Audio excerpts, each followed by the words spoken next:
Hey guys, and welcome to another episode of Through the Glass Table. I'm Ismael. And I'm Everett. And today we're going to be talking about Magnificent 7. Magnificent 7 tells the story of a racist western town who is threatened by a greedy landowner named Hedy Lamarr, who plans to commandeer their home for oil. In order to save their town, the dim-witted townsfolk enlist the help of a black sheriff who, with the help of Gene Wilder, rally the townsfolk for a good old-fashioned shootout to save the place they call home. Everett, I guess we just jump right into it. Overall, what did you think of the movie? I thought this movie was a pretty good remake. This is a remake of a remake. The original Magnificent Seven was like the Avengers of Western movies.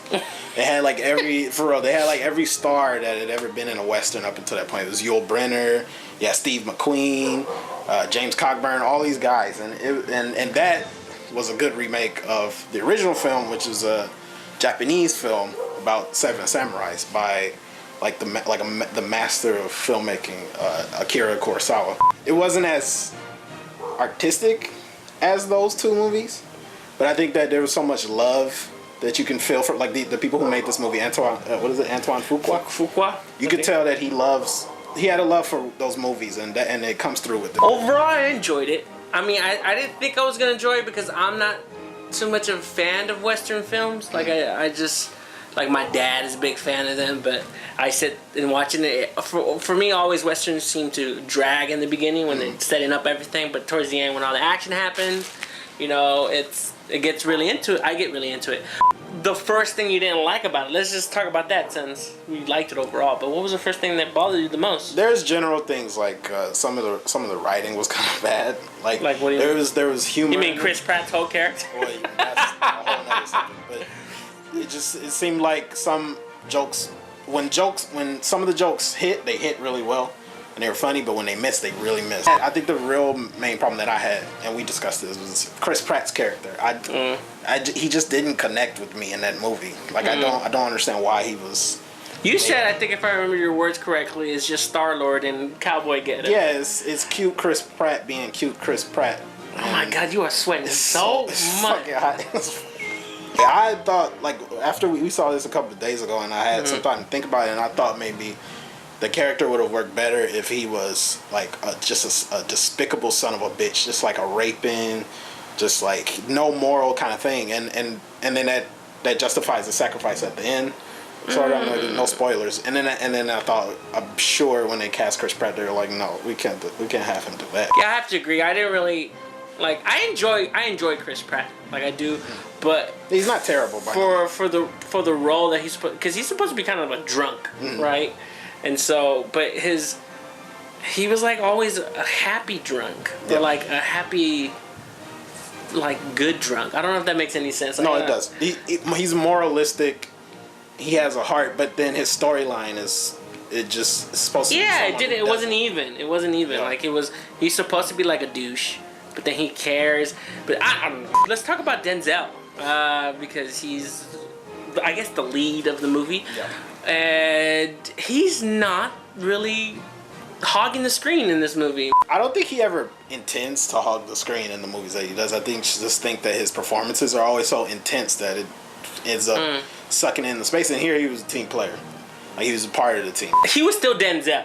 He was just he was still Denzel. Yeah, it was just tone like he has a very unique way of acting that he is pretty much the same person in every movie. Yeah, basically. But it's entertaining usually, every time you see it. It's usually so it's usually top notch stuff. There's an actor in this movie who I had no clue who it was until you fucking said it at the end, and you loved him. I don't know how you did not know it was Vincent D'onofrio. Because he was so weird and makeup and all that stuff. Yeah, what was his name in the movie? It was like John Booth. John Boy or something. John Booth, I think. John. But he plays like an old frontiersman who's sort of at the end of his life. I just did not expect a big man of like his, just his whole bigness in the movie to have such a light voice, and like he played him with a light voice, and it was so funny. It verged on kind of stupid, but he played it good enough to where I enjoyed his character. Yeah. There's not much to say about his character though, because besides him being like this kind of friendly giant, that's what he is, right? A friendly giant, but that kills, which is weird. There wasn't too much of too much backstory of too many of them. I think that's the compromise of sort of making a modern Western, though, is because in like old Westerns, like what is it? Once Upon a Time in the West is almost 4 hours long. Jesus. So you have all that time to tell that kind of story. This is you got to get 60 showings a day in order to make your money back. So they're not going to have time to explore the way that they should explore. We said that after we saw it, is that we wish the characters were so good that we wish we had more time with them alone before they got together. But it's just impossible. Except for the Mexican. Yeah, I really enjoyed Ethan Hawke's character. Just overall, like the struggling Confederate general or sergeant. Yeah, and was just kind of trying to find his way back. He was nervous. He didn't like to kill him. That part of his storyline, though, I wish they would have expanded more a little bit on. Yeah, because I thought that was interesting, but it does kind of fall flat when his character kind of just leaves the band for a minute. Yeah. And then you know what's gonna happen. Yeah, which is fine. Of course. Critics are not enjoying this movie, but it's number one. Right now, isn't it in the box office? True, but some of the criticisms are kind of weird because I've never seen a Western that was sort of like it's always gonna be surface level. Like there's not a lot of Westerns. Maybe like Sergio Leone's Westerns are a little bit deeper than that. But it's like they want to solve the world's problems with this movie, and it's not. This is a dumb ball grabbing, dick wagging Western movie, and so of course it's gonna be cliches where he leaves the group and then he comes back in the nick of time. I don't understand why people are so critical about that, but whatever. All right, the director, Antoine Fuqua. Yeah. Fuqua. Director of what? Training Day. Training Day. That's pretty much all I know. A Knight's Tale or something. Too? Oh, he did that? Maybe I don't know. But no, he did Training Day, which Denzel won for best. He was the first black man to win an Academy Award for best actor. Yeah, best acting in the leading role. I remember. Well, it's supporting. It's supporting. Because Halle Berry was best actress. Halle Berry. Oh, that year? Yeah, that year. Remember they won the same year. That's not political at all. Two black people in 1 year. She won for that. No, but who's the Ethan Hawke was the main character in Training Day. Oh, that little reunion scene was kind of nice when you see both characters in this Western film like know each other and kind of just reunite and hug and stuff. It's just like, hey, Training Day too. That's what I was Training thinking. Day in the sand. Training Day in the sand. His directing style. What did you think about it for a Western film? It was interesting because he just sort of there's a lot of Antoine Fuqua stuff in it, but a lot of it is just like like I said before, you could tell his love for Westerns. So there's a lot of typical shots. But the one thing that impressed me was the end battle scene. Like I'm so used to now action scenes just being quick cuts and all just a shaky cam and all that douchebag shit. And it was nice just to see like a flat shot of just like people going on horses shooting each other. He took his time. He seemed to pace himself very well with everything. Like there wasn't too much exposure of all different kind of things. Yeah, and there's no reason to be like super cool for a Western. So he knew to just like cool it for a little bit and just like when people are talking, it's not like boring reverse shot, reverse shot, but it's like still. True, and I think what he did really really well, it was just how he balanced all 7 of them like I think the best scenes were when all of them were together. Like just the banter, like minus the little one-liners here and there Chris Pratt had and all this stuff because he was like kind of like the comic relief. It was all very like well thought out. Who would like the blocking, everything, who was coming in, all that stuff. It just felt so natural. So Ismael, what would you give The Magnificent Seven?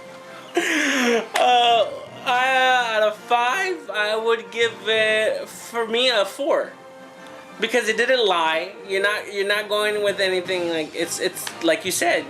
You know what you're getting yourself into. This is not something, and it's delightful. It's a delightful film with 7 of them, like big powerhouses, all of them really. Even I don't know the Latino man.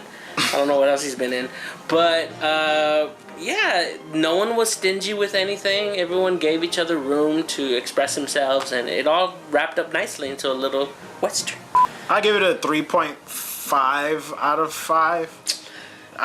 It was great, and it was great fun, but it wasn't anything like spectacular. and there are a lot of problems with it. But I don't know. I just had a lot of fun with it. I don't know why I can't. But what are the problems besides the little dialogue that you were saying and everything like that? I think you're just being a little stingy. I'm gonna give it a 3.5 out of. I just think you just need to give it a 4 or a 5. I'm gonna give it a 3.5 out of. Anyways, I still recommend it. Don't even listen. to this guy. It's a great movie. It's a great movie. It's just there are some problems with it and story problems, but it doesn't matter because it's fun. I don't have anything else to say, so I think we'll just end it here. Thank you guys for watching this episode of Through the Glass Table. Join us next time. We have another skit we're working on. We're sorry it's taking a little long. It's just it's more complicated. It's gonna be a little longer. So, and we're gonna get some help with it so we can get it out there. But Ever, do you have anything parting words of wisdom for our viewers? No. Okay. Well, thank you guys, and we'll see you next time. Bye.